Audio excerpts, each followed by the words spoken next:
गाड़ी के अंदर मैं आपको पहले स्टार्ट करके फॉल्ट चेक करवाता हूँ जी।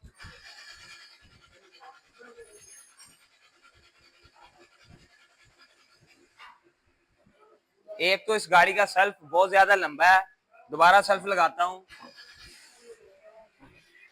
और दूसरे नंबर पे ये गाड़ी का इंजन मिसिंग कर रहा है। ये एक चीज मैं आपको दिखाता चलता हूँ कि इसके चारों सिलेंडर पूरे काम कर रहे हैं, लेकिन कम काम कर रहे हैं। जब मैंने इस गाड़ी को चेक किया, ये देखें वाइब्रेशन कर रही है। अभी आपने बताना है कि इस गाड़ी को मसला क्या है। ये वाइब्रेशन हो के गाड़ी मिसिंग करती है और गाड़ी की पिक बिल्कुल नहीं है। इस गाड़ी का एसी भी ऑन नहीं हो रहा और ये गाड़ी की वाइब्रेशन भी बहुत ज्यादा है। ये गाड़ी का इंजन है 2SZ।